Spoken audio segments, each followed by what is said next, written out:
अस्सलाम वालेकुम, मैं मुहम्मद साद। तुसी वेख रहे हो ਇੱਥੇ ਰੱਖ ਨਿਊਜ਼। ਸਾਡੇ ਅਵੱਲੇ ਦੇਸ਼ ਪਾਕਿਸਤਾਨ ਦੇ ਸ਼ਹਿਰ ਕਰਾਚੀ ਵਿੱਚੋਂ ਇੱਕ ਅਵੱਲੀ ਖਬਰ। ਮਹਿਕਮਾ ਸਕੂਲ ਪੜ੍ਹਾਈ ਦੀ ਕਾਰਵਾਈ 23 ਸਾਲਾਂ ਬਾਅਦ ਠੇਕੇਦਾਰ ਕੋਲੋਂ ਸਰਕਾਰੀ ਸਕੂਲ ਵਿਹਲਾ ਕਰਾ ਲਿਆ ਗਿਆ।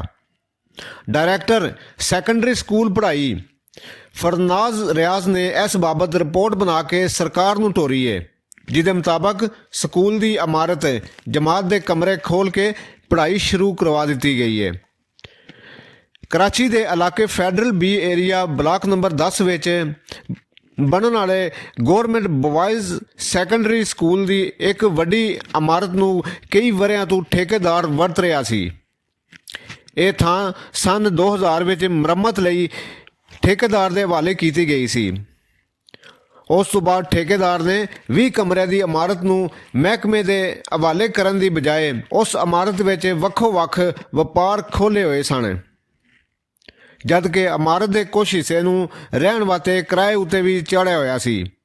इमारत के बाकी 5 कमरिਆਂ विच तड़के की शिफ्ट विच 2 सरकारी प्राइमरी ते सैकंडरी स्कूल थां सोड़ी होण करके औखे होके चलाए जा रहे सन।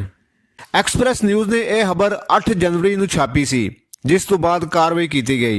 जुमेरात ਨੂੰ ਜਦੋਂ ਜ਼ਿਲ੍ਹੀ ਪੜ੍ਹਾਈ ਅਫੀਸਰ ਮੁਸ਼ਰਫ ਅਲੀ ਰਾਜਪੂਤ ਮਹਿਕਮੇ ਦੇ ਅਮਲੇ ਦੇ ਨਾਲ ਕਬਜ਼ਾ ਕੀਤੀ ਗਈ ਸਕੂਲ ਦੀ ਇਮਾਰਤ ਵਿਹਲੀ ਕਰਾਉਣ ਅਪੜੇ ਤੇ ਉੱਥੇ ਉਹਨਾਂ ਦਾ ਤਰਾ ਨਿਕਲ ਗਿਆ।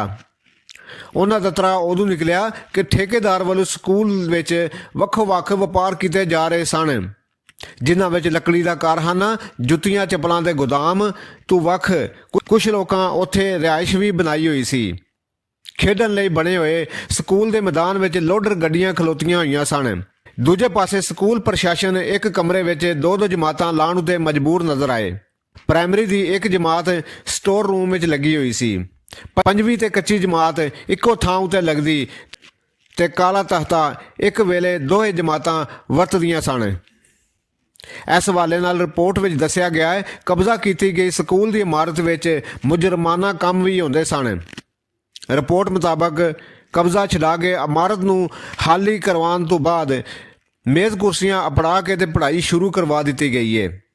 एक्सप्रैस जराए का कहना सी कि 3 कमरे हाली भी ठेकेदार के कोल ही ने, जिन्हां विच ठेकेदार का अपना समान पिया होया है, जिसका ठेकेदार ने यकीन दवाया है कि कुछ दिनों तक ये कमरे भी वेले कर देंगे।